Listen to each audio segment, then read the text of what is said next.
ادا دیکھی ہے۔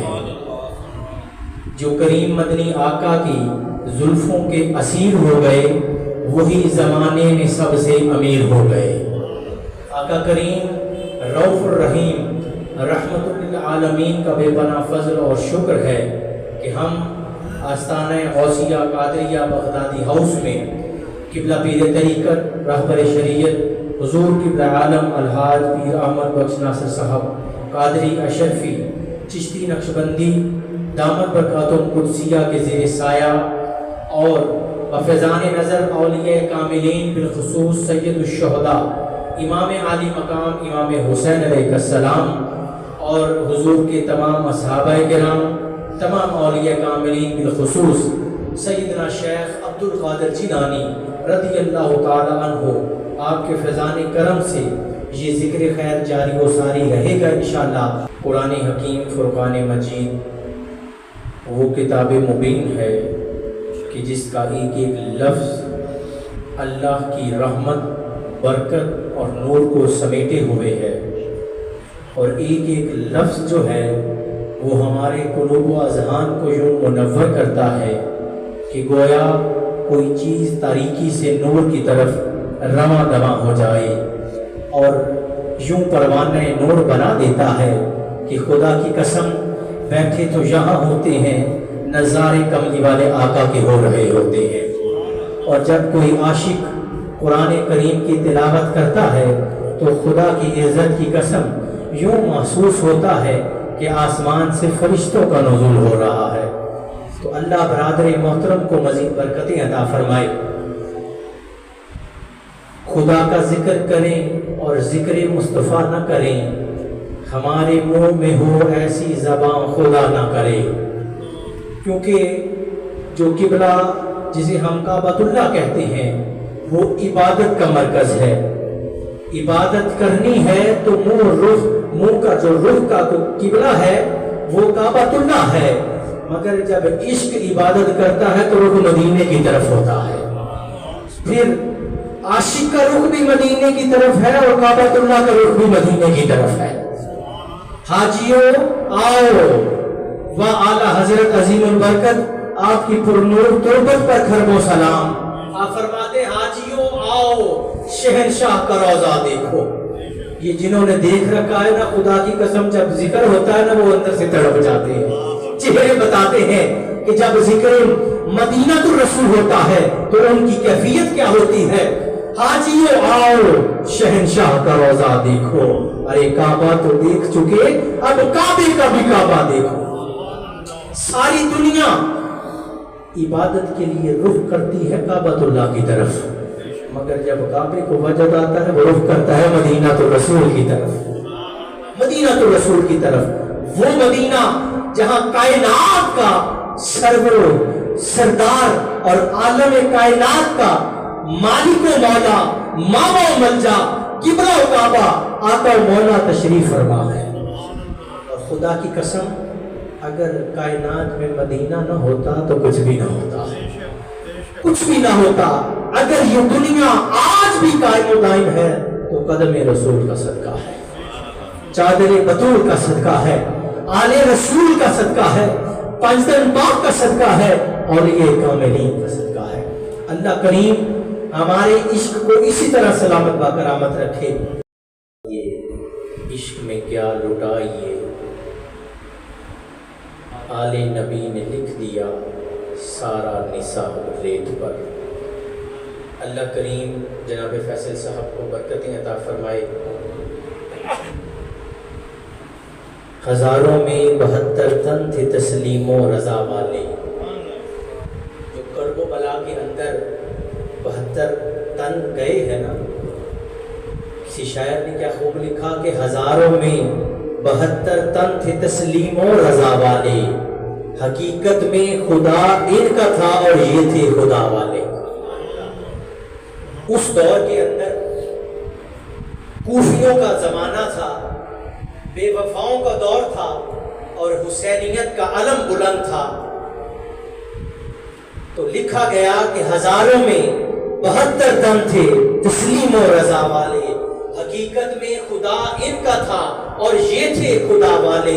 اور نکل کر فوج یزید سے حر نے یہ نعرہ لگایا، یوں نکلتے ہیں جہنم سے خدا والے۔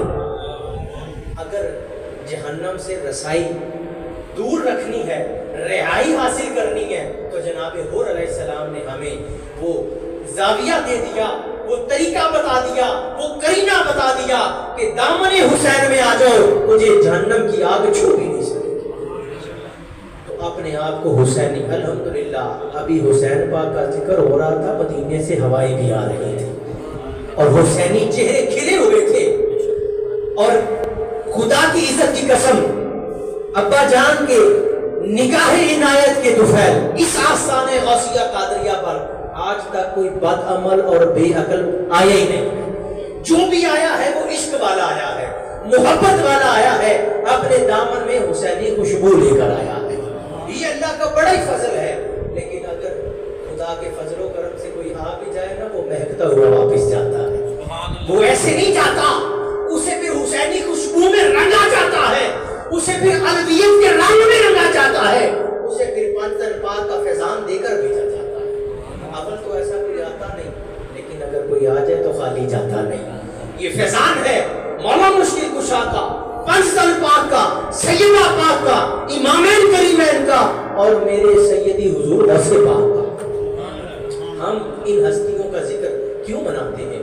ایک مولوی صاحب ٹی وی پر بیٹھ کر دوسرے مکتبہ فکر سے تھے اور کہنے لگے کیا آپ کے غوث اعظم پر عمل تھے معذاللہ؟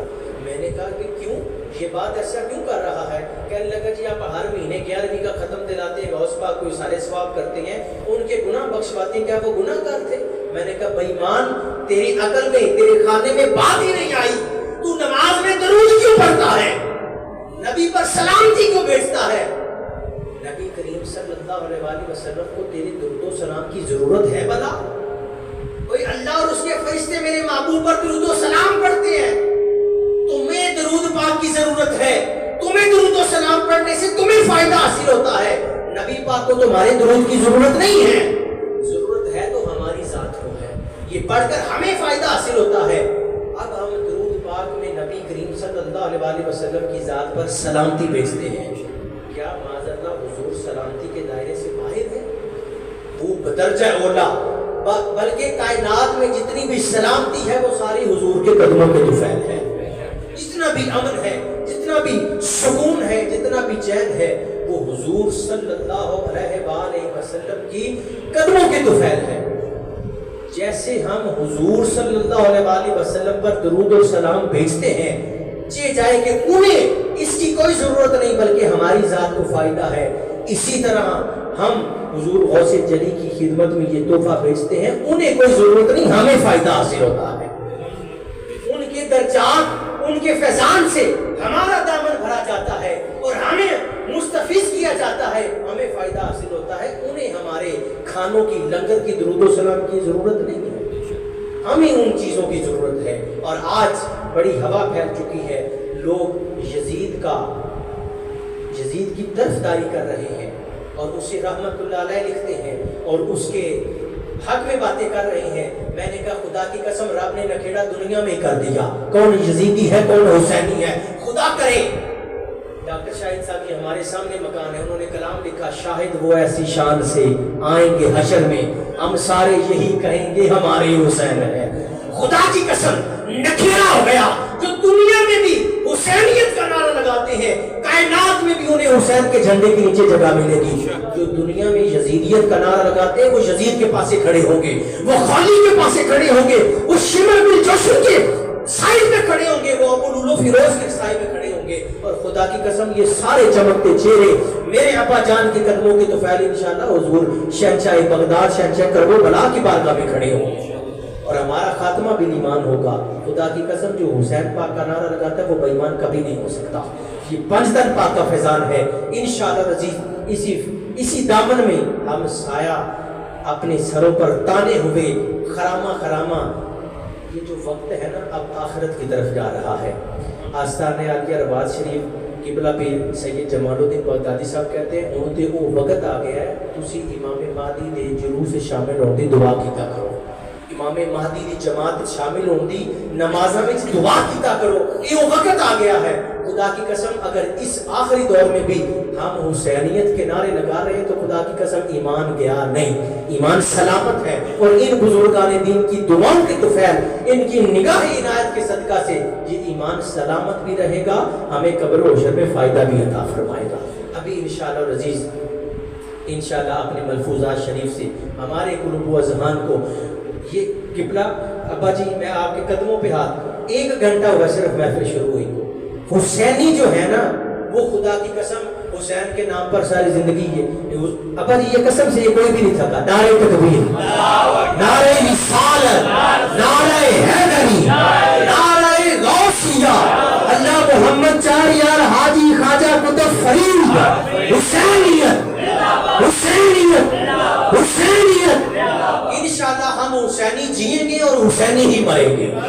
قبلہ پیر طریقت, رہبر شریعت حضور الحاج قبلہ پیر احمد بخش ناصر صاحب قادری اشرفی چشتی نقشبندی دی, یہ فیضان ہے قبلہ شیخ القرآن رحمت اللہ علیہ کا کہ ہم کبھی تھگے نہیں. وہ ایسا علی کا غلام تھا کہ ہمیں ان کا غلام کہا گیا. خدا کی قسم آپ فرماتے تھے میرا نام غلامی علی نہیں, میں حقیقت میں غلامی علی ہوں, میں حقیقت میں علی کا غلام ہوں. اور جو علی کے غلام کے پیچھے پیچھے چلتے ہیں وہ تھکتے نہیں, وہ تھکتے نہیں. ان کا ایمان بھی مضبوط ہوتا ہے, ایمان بھی مضبوط ہوتا ہے, ان کا جسم بھی سلامت ہوتا ہے اور ان کے اندر طاقت بھی سلامت رہتی ہے. اب دلوں میں سوچ رہے ہو کہ عمر بھائی ساڑی ہمت بنا رہے ہیں, لیکن اللہ کی قسم کھا کے کہتا ہوں جو حسینیت کا نعرہ لگاتا ہے نا وہ حسین کے نام پہ کبھی تھکتا نہیں. اس کا دم بھی نکل جائے نا وہ کہتا ہے ذکر حسین جاری و ساری رہے. ابھی انشاءاللہ ہم یہ ساری زندگی ہم اسی ذکر و فکر میں گزاریں گے.